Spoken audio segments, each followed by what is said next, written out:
Telangana please please please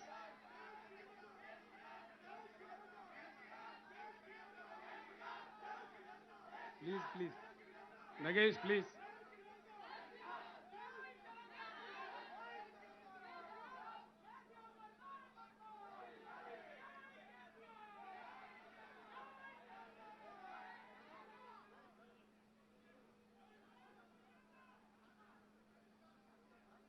Telangana కిసానों के mic వస్తలేదా ఈడ ఏ బాబు ఈడ మైక్ వస్తలేదా ఏం చేస్తాను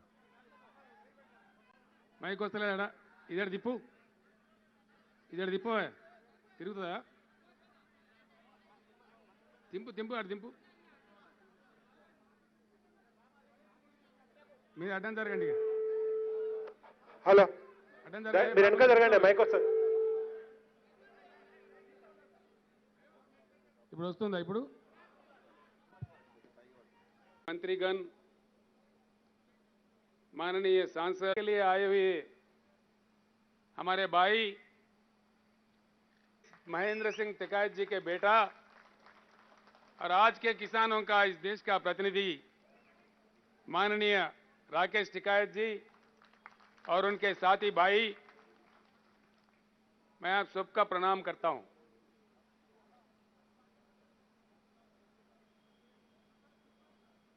आज इतने दूर करीब 2000 किलोमीटर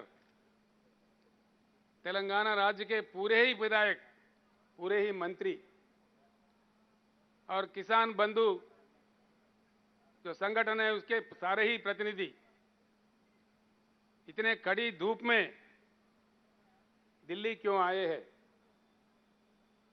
क्यों आना पड़ा, क्या मजबूरी थी? जैसा हमारे बालकृष्ण अभी गा रहे थे, क्या पाप किया तेलंगाना के किसानों ने? धान उगाना ही पाप था? भारत के प्रधानमंत्री नरेंद्र मोदी जी को मैं चेतावनी देना चाहता हूं कि आप चाहे किसी से भी खिलवाड़ कर सकते हो, लेकिन किसानों से नहीं। भारत का इतिहास बताता है जहां भी कष्ट पाकर किसानों के आंखों से पानी निकले वहां की सरकार जरूर सत्ता से बाहर निकले। ये किनकी खाओ, तेलंगाना जनता को ये आदत डालो कि टूटा हुआ राइस खाओ। ये है मर्यादा, भारत सरकार का यही नीति है। जो भी एक न्यायिक मांग लेके आए, धर्म का मांग लेके आए, उसके साथ ये व्यवहार हो, ऐसा हो। वो मंत्री पीयूष गोयल नहीं है, पीयूष गोलमाल है। वो समझता क्या है मुझे समझ में नहीं आता, उल्टा सुल्टा बोलने लगता है। देश के कोने कोने के बारे में उनको क्या नॉलेज है, क्या बात मालूम है, हमें समझ में नहीं आता। हमारा तेलंगाना राज्य का एक अलग किस्सा है। हम अपने अलग राज्य थे, जबरदस्ती जबकि दिल्ली सरकार ने हमको आंध्र प्रदेश में मिला दिया। आंध्र प्रदेश में मिलने के बाद कई दुख हमें झेलने पड़े। जो प्रोजेक्ट हमारे लिए बनने थे वो बंद कर दिए गए, जो हमारे लिए शुरू किए थे कई दशकों तक उसको पेंडिंग रखा गया। किसान को ना नहर से बांध से पानी मिला, मजबूरन जमीन का पानी को ढूंढना पड़ा। आप हैरत करेंगे राकेश टिकायत जी, शायद ही तेलंगाना के मुकाबले में सारे देश में कहीं भी इतने बोरवेल नहीं होंगे। तेलंगाना राज्य में ही सिर्फ तेलंगाना राज्य में आज 30 लाख बोरवेल चलते हैं, 30 लाख। वहां के किसानों ने अपने खून पसीने की कीमत से 50,000 करोड़ के ऊपर खर्च करके इन 30,000 बोरों का खुदवाई की, लाइनों के लिए, करंट लाइन के लिए को नजरअंदाज किया, उसको बर्बाद किया। उसके बाद जमीन में पानी नीचे गया 800 फीट में, 1000 फीट में, 900 फीट में पानी मिलता था। खेत उगाओ, बीच अदर में सूख जाओ, बिजली 5-6 घंटा भी सही नहीं आता। अब क्या करे किसान? एक जिला है जी महबूबनगर, उस जिले का आबादी है 35 लाख, वहां से 20 लाख लोग पेट हाथ में लिए मजदूरी करने देश के कोने कोने में जाते थे। ये हमारा दुख था। किसानों के आत्महत्या हजारों की तादाद में, और किसानों के परी काम करने वाले जो दूसरे लोग होते वो भी बिछड़ गए। सारी ग्रामीण व्यवस्था में दुख ही दुख भर गया था, पूरे बिखर गए थे। तेलंगाना समाज में एक जबरदस्त शोक, उससे लेके तेलंगाना जनता 1956 से लेके 6 दशक तक अलग राज्य का मांग करते रहे। हम अलग राज्य मांगते हुए कई बार कई हमारे युवा शहीद हुए। 1969 के मूवमेंट में हमारे 400 युवा पुलिस गोली के शिकार हुए, मारे गए। कई लोग, लाखों लोग जेल गए। हम कई दुख झेले थे। जब इस बार 201 में ये गुलाबी झंडा उठा, फिर एक बार जय तेलंगाना नारा गूंजा, तो हमने काफी प्रयास करके पूरी देश के राजनीतिक दलों को समझा के मना लिया। काफी मशक्कत के बाद, काफी काम करने के बाद, 14-15 साल के लगातार लड़ाई के बाद टीआरएस पार्टी को वहां सरकार चलाने का आदेश दिया। हम जब से चला रहे, सर्वोच्च प्राथमिकता हमारा खेती किसानी पे था। हम सारे जलाशय जो काफी कोशिशों से कई हजारों करोड़ खर्च करके हिंदुस्तान का एकलौता राज्य, एक ही राज्य है आज हिंदुस्तान में 24 घंटा हर किसी को क्वालिटी पावर देता है। आज हम देखते हैं सारे देश में जंग, प्रधानमंत्री के खुद के गुजरात राज्य में भी किसान उमड़ पड़े हैं रोडों पे करंट का मांग करते हुए। सारे हिंदुस्तान परेशान है। लेकिन मैं फख्र से कह सकता हूं, एक ही तेलंगाना राज्य है जहां हर किसी को 24 घंटा उत्तम दर्जे का पावर दिया जाता है। और खास तौर पर आपने अपने भाषण में जो कहा, किसानों के लिए 24 घंटा मुफ्त करंट देने वाला एक ही एक राज्य है हिंदुस्तान में, तेलंगाना राज्य। हमारे तालाबें भर गई, बिजली सही हुई, 30 लाख बोर काम करने लगे, हमारे पैदावारी लाजमी है बढ़ेगी। और पीयूष गोलमाल कहते हैं, भाई क्या चमत्कार किया तेलंगाना ने। हां किया जी, चमत्कार ही किया। अगर आप नहीं समझेंगे हम क्या करेंगे? जब हमारे पार्लियामेंट के नेता माननीय केशवराव जी राज्यसभा में सवाल उठाए, वो तो उनको ना समझ करार दे रहे थे। मैं पूछ रहा हूं पीयूष गोयल जी, ना समझ कौन है? हमारे केशवराव जी है, ये आप खुद में ना समझ है। कौन ना समझ है? ऐसे बातें, इतने अहंकार कहां से आए आपको? क्यों ऐसी बातें करते हैं? हां चमत्कार हुआ जी। मैं कहता हूं एक मुख्यमंत्री होने के नाते 2014 और 2022 का तुलना करके देखे, तेलंगाना में सिंचाई, तेलंगाना के कृषि क्षेत्र में 1 करोड़ की बढ़ोतरी आई, 1 करोड़ एकड़ की बढ़ोतरी आई। देश के प्रधानमंत्री सच्चे, अच्छे, ईमानदार, प्रजा प्रेमी प्रधानमंत्री होते। ये तेलंगाना किसानों ने जो काम किया है, ये सराहनीय काम है, प्रशंसनीय काम है। प्रधानमंत्री जी का कर्तव्य यह बनता है कि इसको सराहना चाहिए। उल्टा आप हमारे अपमान कर रहे, हमको दोषी ठहरा रहे। धान उगाना ही दोष है? इस देश को अन्न देना ही देश है, दोष है? क्या बात देश है?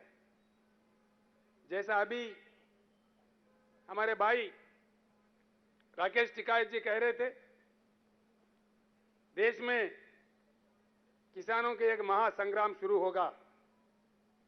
मैं उनका वचनों का स्वागत करता हूं।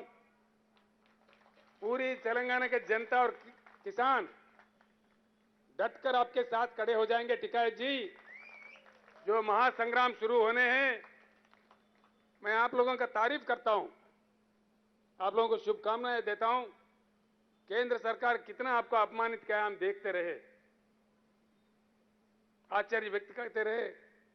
आपको केंद्र सरकार ने खालिस्तानी कहा, उग्रवादी कहा, पता नहीं क्या क्या कहा, कितने मुश्किल खड़ा कर दिए, कितने पुलिस तैनात किए, लेकिन अटल तरीके से आप लोगों ने देश के किसानों के प्रति उनके मांगों को लेकर के 13 महीने लगातार जिस प्रकार का आंदोलन किया, शायद पूरी दुनिया भर में कहीं नहीं हुआ, किसी देश में नहीं हुआ। आपने ये हालत कर दी भारत सरकार का कि प्रधानमंत्री को खुदा के आपसे माफी मांगनी पड़ी, देश के किसानों से माफी मांगनी पड़ी। हमारे प्रधानमंत्री तो माफी के सौदागर है, जब कभी चुनाव आता है वो माफी मांग लेते हैं। कुछ समय पहले कुछ अन्य लोगों से भी वो माफी मांगे थे, हो सकता है बाद में भी फिर माफी मांगेंगे, यही लगता है।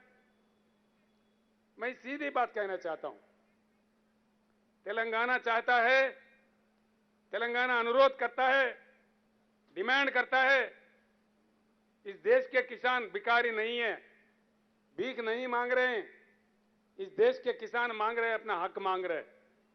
फिर एक बार मैं प्रधानमंत्री से कहता हूं, आप एक नई एग्रीकल्चर पॉलिसी का रचना कीजिए, हम भी उसमें योगदान देंगे। आप अगर नहीं करेंगे, ये बात आपकी बस की नहीं है, आगे चल के आपको हटा देके जो नई सरकार आएगा उसके तहत नई एग्रीकल्चर पॉलिसी, जो integrated agriculture policy of India होगा, उसको हम लागू करेंगे।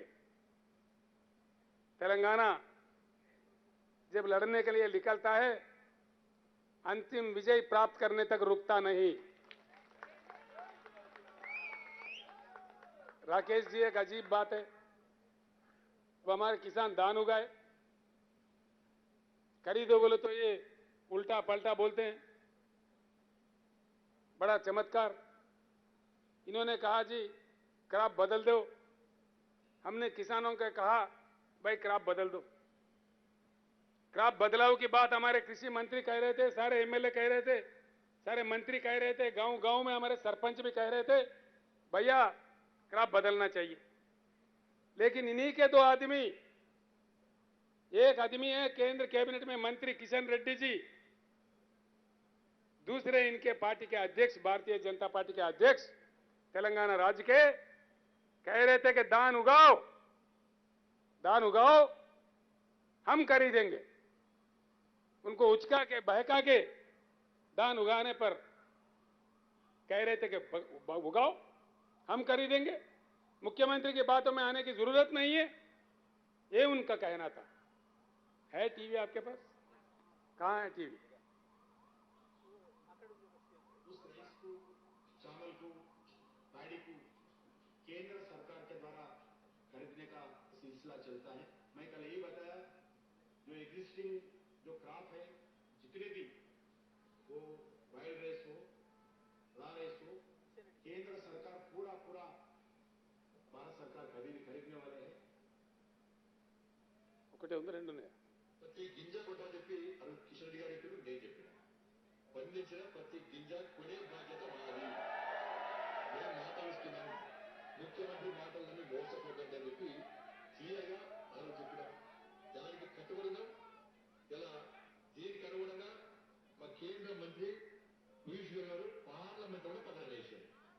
దాన్ని గుర్తుంచుకోవాలి. सुना टिकायत जी, ये किशन रेड्डी साहब का टीवी का बयान है जो हमने अभी प्रदर्शित किया। वो तो कह रहे थे एक एक दाना दाना दाना हर दाना खरीदेंगे। अब किधर गए बे लापता है। गजब की बात है। सारे तेलंगाना के जनप्रतिनिधि आए दिल्ली में धरना प्रदर्शन करने। भाजपा का षड्यंत्र देखो, हैदराबाद में वो धरना कर रहे। कितने गंदी बात है। क्यों कर रहे हो भाई?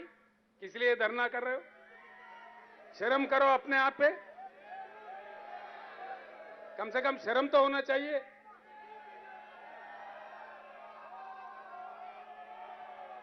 इतना बेशर्म भाजपा, इतना बेशर्म क्यों धरना कर रहा है बीजेपी? किस वास्ते धरना कर रहा है? मैं आज बताता हूं।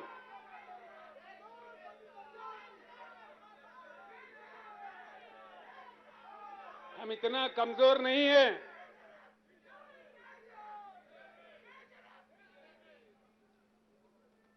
तेलंगाना सरकार इतना कमजोर भी नहीं है कि हमारे किसानों को गंगा में ढकेल देंगे। नहीं, ऐसा नहीं होगा। हमारे जान जाने पर भी ऐसा नहीं होने देंगे। बचा लेंगे हमारे किसानों को। लेकिन सारे देश को पता चले कि इनका व्यवहार कहां कहां क्या क्या चल रहा है। किसानों के साथ इनका व्यवहार क्या है? आपने सही कहा जी, बिल्कुल। आज का जो सरकार है, षड्यंत्र वाला सरकार है, जनतंत्र वाला सरकार नहीं है। इतना बड़ा केंद्र का सरकार, इतने बड़े बड़े बातें करने वाले प्रधानमंत्री, तेलंगाना एक छोटा सा राज्य है। वहां के किसान का पैदावारी दान खरीदने के लिए केंद्र सरकार के पास या धन नहीं, या नरेंद्र मोदी जी का मन नहीं। क्या नहीं? धन नहीं के मन नहीं? तेलंगाना तो आपको वोट चाहिए, दान नहीं चाहिए। तेलंगाना से सीट चाहिए, लेकिन दान नहीं चाहिए। यह आपका षड्यंत्र है या राजनीति है। जब आवाज उठा के मांग करे तो उल्टा आपके भाजपा को हैदराबाद में धरना पे बैठाए। शर्म करना चाहिए, शर्म होनी चाहिए। ये षड्यंत्र देश में आगे से नहीं चलेगा। हम जाएंगे जी, आज या कल निकल जाएंगे। इस समस्या का समाधान ढूंढेंगे, इसको निपटाएंगे और बाज़ाब्ता आके बाकी दिल्ली में बैठ जाएंगे। इस सरकार का क्या क्या नीति है, आप जैसे कह रहे थे, सारे राजनेताओं को इकट्ठा करेंगे, जोड़ेंगे। इस देश के किसानों को जब तक संवैधानिक रक्षा नहीं मिली, जब तक एमएसपी संविधान में ना आए, तब तक हम बिल्कुल आखिरी बूंद खून तक भी हम लड़ते रहेंगे। लड़ाई जारी रहेगा। हम सारे लोग, राकेश टिकैत जी, हम सारे लोग आपके साथ होंगे। जल्द से जल्द जो जो मुख्यमंत्री इस बात से सहमत है, जो जो राजनीतिक पार्टी इस बात से सहमत है, उनकी सारी सहमति से देश में एक ऐसी जलजला भूकंप पैदा करेंगे, ये पीयूष गोलमाल भागते भागते नजर आएंगे। बिल्कुल भागेंगे जी। हमने बहुत देखा जी, बहुत बड़े बड़े हिटलर चले गए, नेपोलियन चले गए, मुसोलिनी चले गए। ये क्या बात है? क्या ये 1000 साल रूल करने के लिए तोड़ी है? कोई परमानेंट है क्या? इतना अहंकार क्यों? किनकी कहो? मंत्रियों से कहते हैं कोई काम दाम नहीं है क्या? मंत्री क्यों आए? हफ्तों पर इनके दफ्तर में गए, वहां मंत्री लोगों को बिठा के 3-3 घंटा देर करके आते हैं ताकि ये चला जाए, उल्टा बदनाम उन पे लग जाए।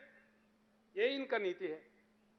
सारे हमारे सांसद गए, सांसद के साथ भी यही व्यवहार। क्या ये चलेगा? ये नीति है? केंद्र सरकार चलाने का गंभीरता है? ये बात नहीं चलेगी। यही नहीं जी, कई अन्य बातें हैं जो हमारे दिल में है। सारे देश के जनता के दिल में जो आग है, हमारे दिल में भी वही आग है। ये आग फैल जाएगी। ये आग आपको खत्म करने तक नहीं छोड़ेगी। जो आप कर रहे हैं, इस सरकार का सीधी नीति है। मैं इस सारे हिंदुस्तान के किसानों भाइयों से भी कहता हूं, सरकार का नीति साफ है। ये पूरा किसान खेती कारपोरेटरों के वश करना चाहता है।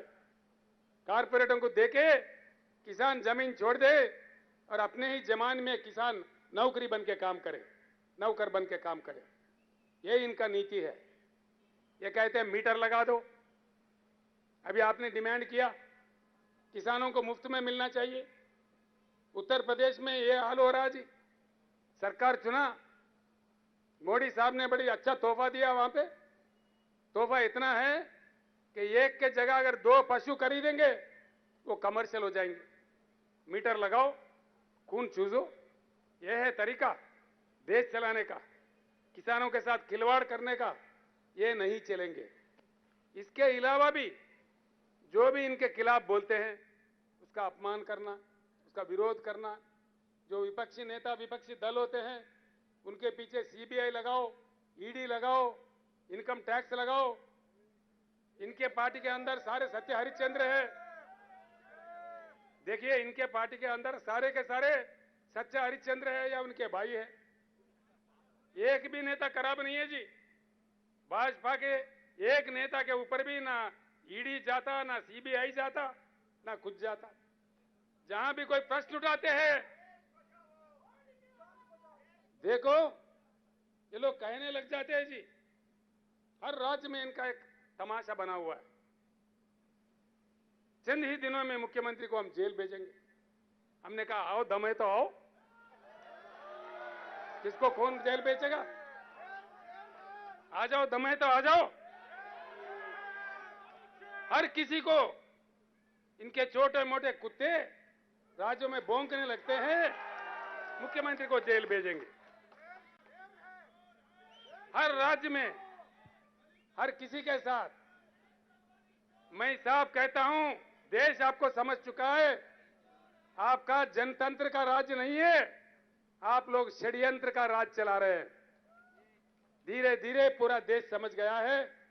अब देश चुप बैठने वाला नहीं है। तेलंगाना में हमने काफी कुछ कर लिया।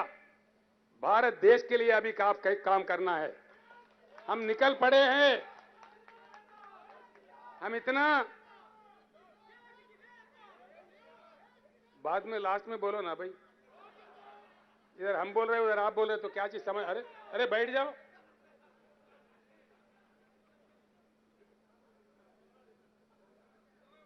खड़ी धूप है, हम सबको जाना है, सक्षम जाना है। दान नहीं कर देंगे तेलंगाना में। किसान देख रहे हैं आपकी तरफ। नरेंद्र मोदी जी को, पीयूष गोयल जी को मैं 2 हाथ जोड़ के प्रणाम करके तेलंगाना किसानों के तरफ से अनुरोध करता हूं, जैसे सारे जगह से दान खरीद रहे हो, तेलंगाना भी दान खरीदो। 24 घंटे हम इंतजार करेंगे। क्या आपसे कोई आदेश आएगा? 24 घंटे के बाद हम फैसला लेंगे। क्या करना है हमें मालूम है। जो करना है हम करेंगे। उसके साथ बस पीछे ही पीछे आपके पीछे पड़ना है। वहां काम निपटा के अब हम निकल पड़ेंगे देश पे। अब देखिए क्या क्या होता है। बात कहां से कहां तक जाता है, किस प्रकार से ले जाया जाता है। काफी बातें हैं, अगर वो मैं बात करने लगूं तो कहेंगे भाई राजनीति करने आए कि दान का मुद्दा लेके आए। और अब हम सिर्फ दान का मुद्दा पे ही बात कर रहे हैं, किसानों का मुद्दा पे ही बात कर रहे हैं। राजनीति की बात मैं वापस दिल्ली आके करूंगा, बहुत कुछ करूंगा। इनके क्या क्या षड्यंत्र है, इनके क्या क्या कथाएं हैं, सारे भांडा इनका फोड़ते हैं। किसके साथ किस प्रकार का व्यवहार इन्होंने कर रहा है, ये सारी बातें बड़ी बड़ी बातें हैं।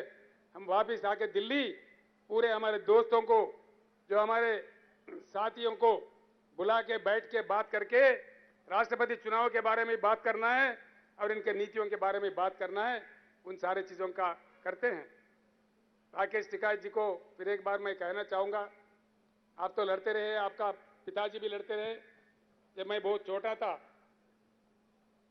यूथ नेता था 1978 80s में, आपके पिताजी एक आवाज पे लाखों किसानों को बुलाते थे, किसान रैली बुलाते थे।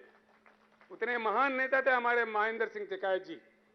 आपने भी साबित किया, उनके सच्चे सपूत हैं आप। इसीलिए देश के किसान के साथ आप खड़े हैं।